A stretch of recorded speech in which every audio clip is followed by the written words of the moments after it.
In this video, we'll be taking a look at 4 NBA games happening on March 1st, 2026, and providing you with free team picks and total picks for each one of those games, so 8 picks in total. Welcome back to Cash Out Sports. Let's dive right into it. Oh, and don't forget to subscribe and to click the bell icon to get notified as soon as these videos get released, so that you have more time to plan out your bets as we provide these videos on a daily basis. I can guarantee that you'll have all the important information that you'll need on these 4 NBA games after fully watching this video. One more thing before we start, if you would like to gain access to our best exclusive sports picks to take your journey to the next level, then check out our Patreon in the link down below, where we offer our best single picks, parlay picks, and much more. Now let's get started. Memphis Grizzlies versus Indiana Pacers. On Sunday night in Indianapolis, this matchup looks like one of those games you scroll past on the schedule and think, yeah, both of these teams know what the lottery is. Then you look a little closer and realize the market is quietly nudging you, hinting that one of these rosters is holding together a lot better than the other. Memphis walks in at 22-36, Indiana at 15-45, so on the surface it feels like a meeting of two struggling sides just playing out the calendar. But the way each team is losing and how they are built right now is very different. The numbers tucked behind the record tell you why Memphis is sitting as that small road favorite, rather than just another broken team limping into a hostile gym. Even with what looks like a medical report disguised as a roster, they have hovered around league average on defense and only slightly below that on offense, which is impressive considering who is missing. No Ja Morant for at least a couple more weeks with that UCL issue, no Zach Edey for a while with the ankle, Kentavious Caldwell-Pope shut down for the season after finger surgery, Brandon Clark still out, and depth pieces like Taj Gibson, Santi Aldama, Cedric Coward, and Ty Jerome marked as out or doubtful for this very game. It reads like an NBA version of a Sunday pickup crew. Yet the structure is still there. They generate around 115 points a night with an offensive rating in the mid-113s, and they lean into a modern style that spreads the floor, moves the ball, and lets their young guards and wings poke at mismatches instead of worshiping a single star. It has that everybody touches it, everybody is responsible feel you see in well-run systems, where the scheme matters as much as the names on the back of the jersey. That kind of setup tends to travel pretty well, especially when you are not relying on one guy to save you in every fourth quarter. Indiana, on the other hand, feels like a team that kept pulling wires out of the machine and then wondered why the engine stopped humming. Their offense sits at the bottom of the league, dragging around roughly 109.7 points per 100 possessions, and the defense lives in the mid-20s, which is not where you want to be if you enjoy competitive games past halftime. The overall net rating is close to -8 per 100 possessions, a steep cliff compared to Memphis sitting around -2.1. That gap is not just a math problem, it is a sign of how often Indiana gets outclassed across full games rather than just dropping a few coin flips. The injury situation for the Pacers is where the alarm bells really start to ring. Tyrese Halliburton has not played all season, already ruled out for the entire year with that torn Achilles. And then you add the shingles diagnosis on top, which feels cruel even by NBA injury standards. Johnny Furphy is sidelined with an ACL tear. Aaron Nesmith and Ivica Zubac are ruled out for this matchup. Pascal Siakam is listed as doubtful, Andrew Nembhard is only questionable, and Obi Toppin is sitting in the probable but not fully locked-in category. When your core looks like that, you are not just missing talent, you are missing continuity, rhythm, and the simple comfort of knowing who you will be on the floor with from one night to the next. You can see it in the recent results, not just in the box scores but in how quickly games slip away. Indiana has been hammered at home by better teams, taking hits like 140-122 from Boston, 135-119 from Cleveland, and 135-114 from Philadelphia. Those are not "we almost had it" losses, those are "the wheels came off in plain sight" losses. Memphis, for all of its bumps and bruises, has quietly gone 6-4 against the number over the last 10 and recently walked into Dallas and won by nearly 20. That kind of contrast, one side steadily punching above its weight while the other keeps taking full-body shots, matters when you are just asking the favorite to handle a modest task. So when you line it all up, you have a visiting team with a sturdier defensive backbone, a less broken offense, a coach in Tuomas Isolo whose system still produces clean looks despite all the absences, and a track record of competing against the spread, facing a home side that is missing its engine, its brakes, and half the steering wheel. In that kind of setup, trusting the healthier structure rather than the more battered roster stops feeling risky and starts feeling like the sensible move. As our first pick for this matchup, the Memphis Grizzlies to cover the spread as favorites is our full game side pick. Both of these teams like to run. Indiana sits around 111.5 points per game with a pace just above 101 possessions, putting them in the faster group in the league. Memphis lives in that same pace neighborhood, also crossing the 101 possessions mark and dropping roughly 115 points a night. They are not shy from deep either. The Grizzlies launch about 38 threes per game and the Pacers toss up around 37, both landing in that mid-30% range that will not make you think of prime Splash Brothers, but it is enough that a hot stretch can tilt a quarter in a hurry. When you get two teams comfortable firing early threes, you often get shorter possessions and more total trips up and down the floor, which is exactly what totals bettors watch closely. On the defensive side, things tilt strongly toward offense as well. Indiana is giving up close to 120 points per game and sits in the bottom tier for defensive efficiency, which is about as subtle as a flashing red warning light on the dashboard. Memphis looks better on paper with a middle-of-the-pack defensive rating, but they still allow more than 117 points per night.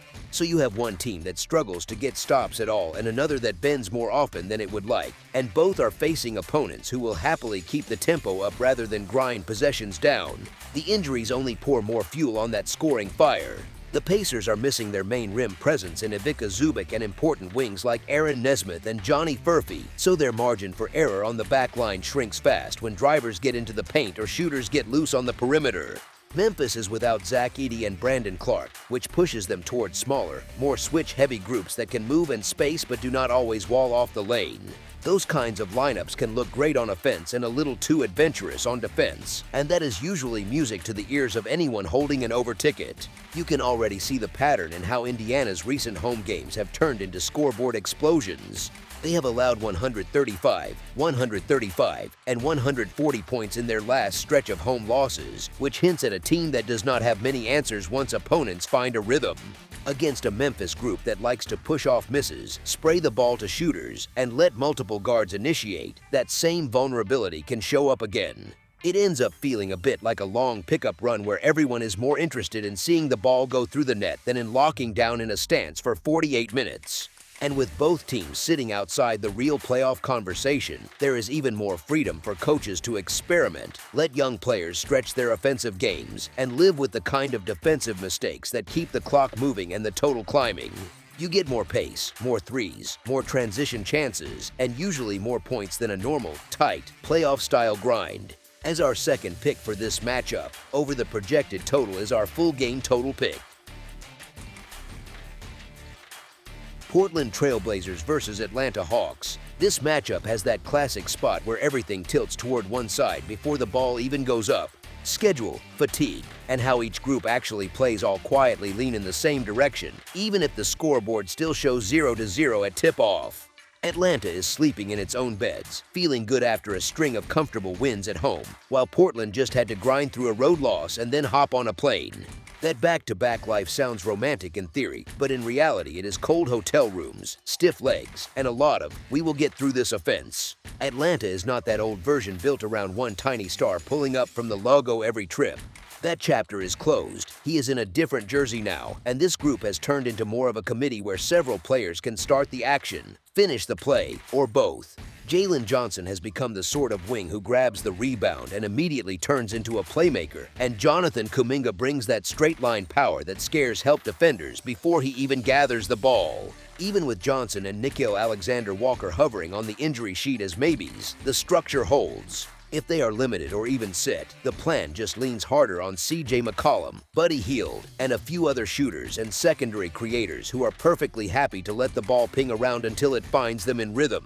It is not flashy in the way a single superstar can be, but it travels well inside their own building, and it tends to stretch out scorelines once they get rolling.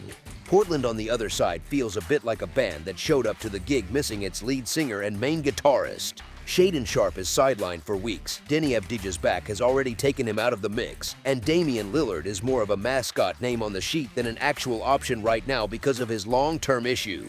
What is left still competes, and credit to them for that. Drew Holiday is steering the ship. Jerami Grant keeps manufacturing those fall-away jumpers that somehow look tougher every time, and Donovan Clingan crashes the glass like he is trying to break the backboard sponsorship.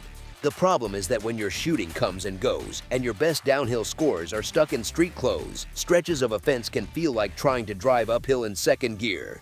Over a full game, especially when the legs are already tired from the night before, that usually shows up not only in the final score, but in how far the gap grows once the home team finds a groove. Atlanta has enough depth to keep throwing fresh energy at Portland, and enough shooting to punish every late closeout that comes half a step slow from a gassed defender. When a team like that gets comfortable in its own arena, the runs tend to come in waves, and those waves tend to turn close games into ones where the margin looks bigger than the talent gap on paper. This spot feels exactly like that kind of script, with the home side more likely to stretch things out as the minutes pile up and the travel catches up to the visitors. As our first pick for this matchup, the Atlanta Hawks to cover the spread as favorites is our full game side pick. Atlanta will still run when it can, but this group has quietly leaned into a more patient style in the half court. The ball moves, it changes sides, and they are comfortable using the shot clock to hunt a good look instead of forcing a quick one just for the highlight reel. That kind of everyone touches it rhythm is beautiful, and it absolutely works, but it also eats time. Every extra pass and every deliberate mismatch hunt trims a few seconds, and all those little delays add up over 48 minutes. Portland has the opposite problem, and it pulls the total in the same direction. The Blazers are not exactly a flamethrower from deep right now, and that shaky outside touch makes every possession feel heavier.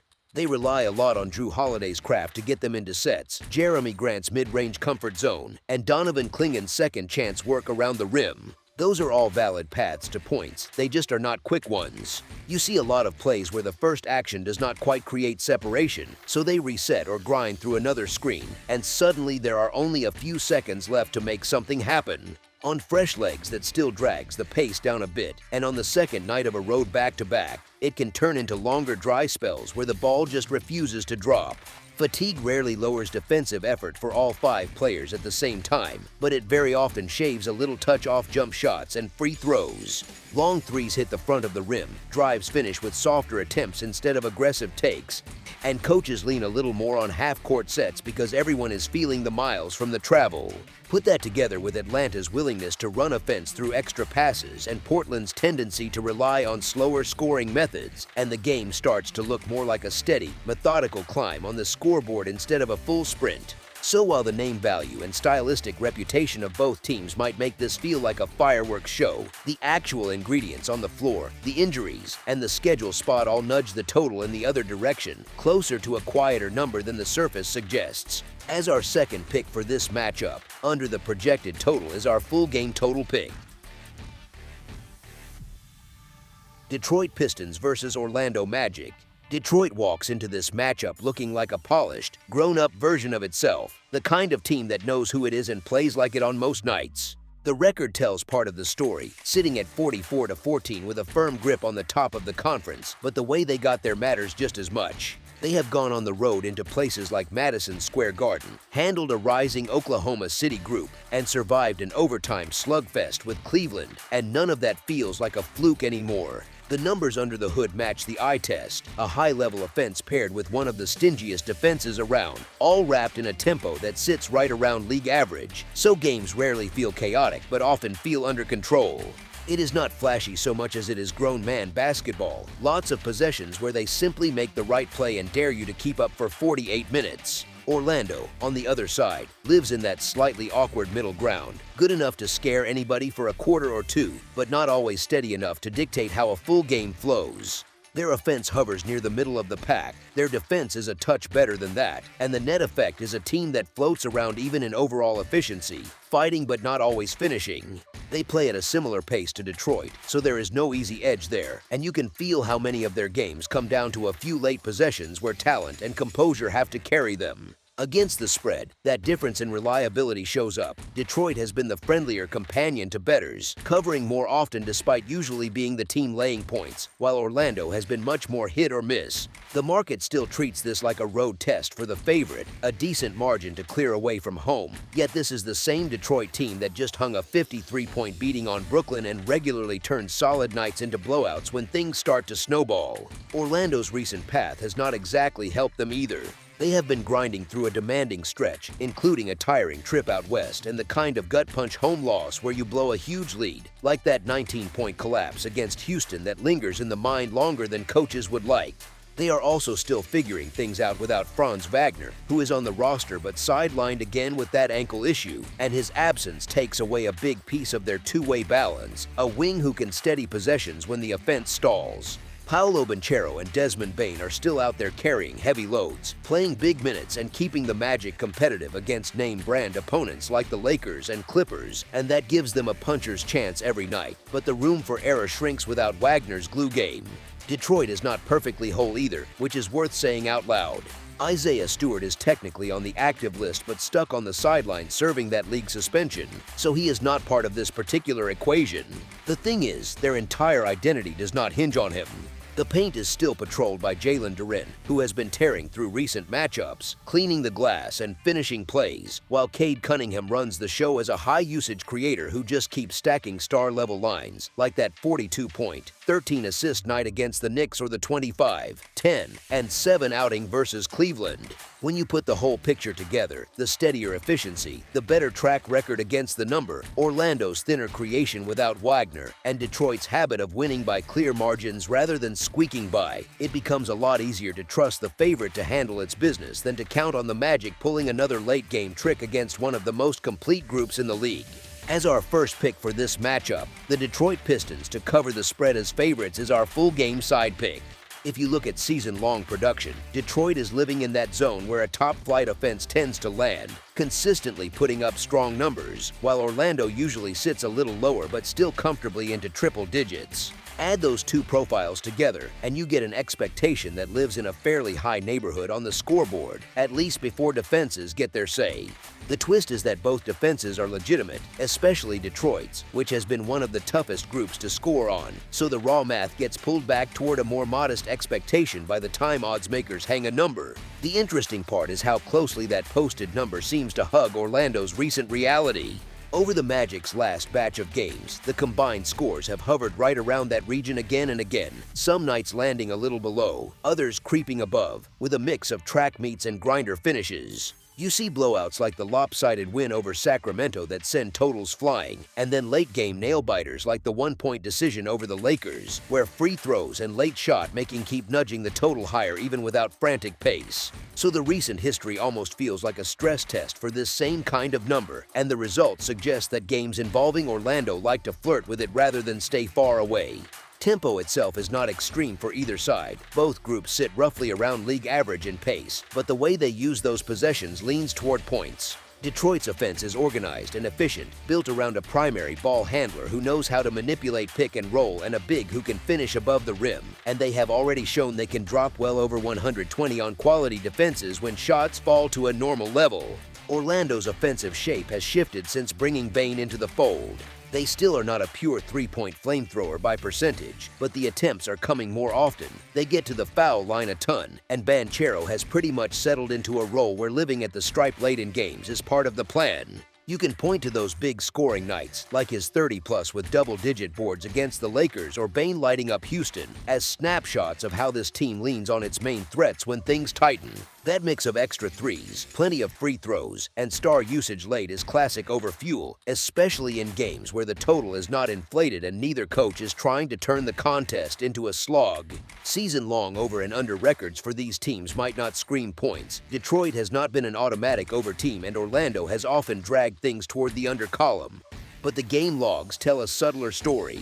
Magic matchups keep landing near or just above the kind of number we are talking about here, and Detroit's offense has quietly been humming at a level that can push totals higher even against decent defenses. Then there is the game script that feels most likely.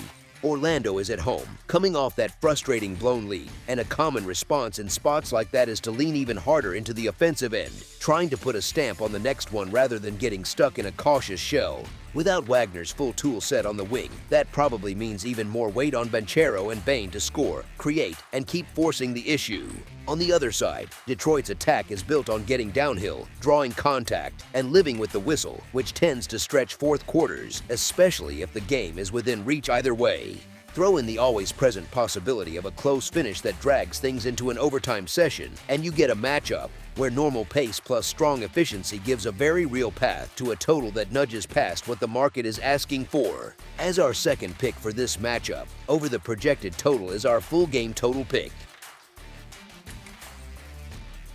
Philadelphia 76ers versus Boston Celtics. Boston comes into this one playing like a team that knows exactly who it is, sitting at 39-20 with a profile that screams true contender, not paper tiger. Philadelphia is hanging on at 33-26 and still in the mix, but the context around those wins and losses matters a lot more than the raw record once you strip away the name on the jersey.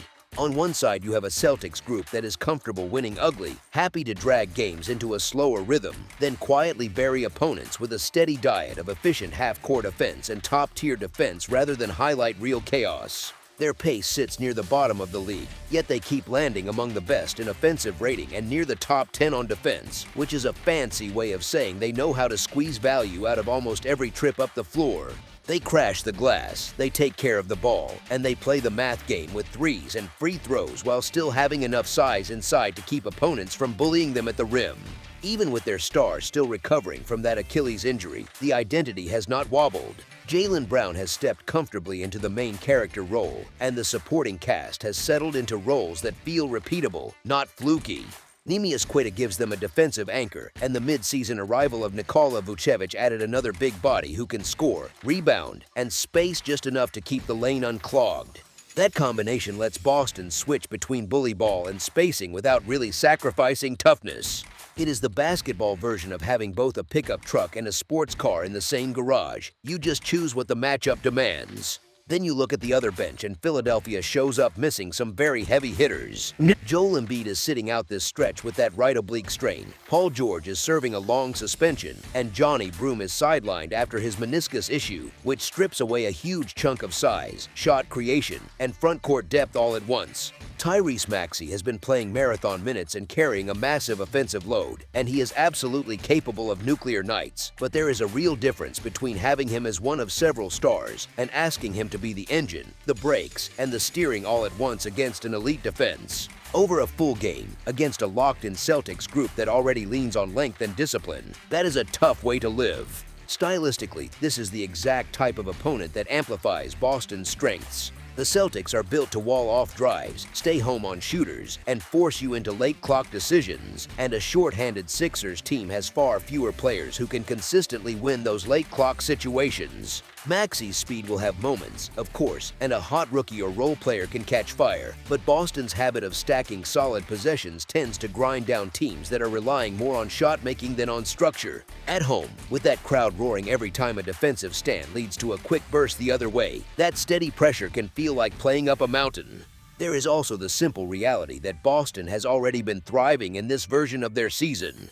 They have adjusted to life without Tatum, they have folded Vucevic into the rotation without losing their defensive edge, and they have been stacking wins instead of just surviving. Philadelphia, on the other hand, has spent large chunks of the year adjusting to who is actually available on a given night, and once you take Embiid and George off the board, the margin for error shrinks fast. If this turns into the kind of game where execution, collective defense, and physicality decide things, Boston's continuity and depth give them the cleaner path across 48 minutes. As our first pick for this matchup, the Boston Celtics to cover the spread as favorites is our full game side pick. Boston prefers a deliberate tempo, valuing shot quality and floor balance over pushing the pace, and in games like this they tend to lean even harder into that identity. They are perfectly happy to grind through long half-court possessions, run their stuff 2 and 3 times, and trust that their spacing and ball movement will eventually pry open something clean. Without Embiid and George, Philadelphia's offense shifts from that inside-out, star-heavy approach to something that leans much more on guard creation and perimeter rhythm. Maxey can absolutely fly, and when he is in attack mode, he can drag the game into spurts of chaos, but he is doing it against a defense that is built to load up on drivers, absorb contact, and force you into contested jumpers instead of easy paint touches. That usually means more possessions that stall late, more tough looks, and fewer truly effortless points. One of the underrated pieces here is how Boston's size and physicality at nearly every position tends to shave little bits off the scoreboard without you noticing at first. They body you on cuts, they contest jumpers without fouling much, and they have multiple bigs who can rebound well enough that you are not getting a second shot very often if the first one misses cleanly. Over time, that kind of game turns into a lot of empty trips that still eat clock, especially when the opponent does not have its full scoring arsenal. On the other side, the Celtics can absolutely explode on offense, but their slower pace naturally limits how many total possessions we get, which acts like a soft ceiling on the combined score unless both teams are shooting out of their minds. In a spot where Philadelphia is missing its main interior superstar and its veteran wing scorer, and Boston is more likely to lean on its defense and structure than chase a track meet, the game script points more toward a controlled contest than an all-out shootout. You can still get a few wild stretches, especially when role players heat up, but over the full night the ingredients here look much more like a lower-scoring, methodical chess match than a festival of trading buckets. As our second pick for this matchup, under the projected total is our full game total pick. That's all for now, so if you have any other games you would like reviewed, then leave a comment down below with the game you would like analyzed, subscribe to our channel, leave a like on this video, and we'll get to it as soon as we possibly can. We would also love to hear your opinion on the picks presented to you in this video, whether you agree or disagree with them, so leave a comment down below and do let us know.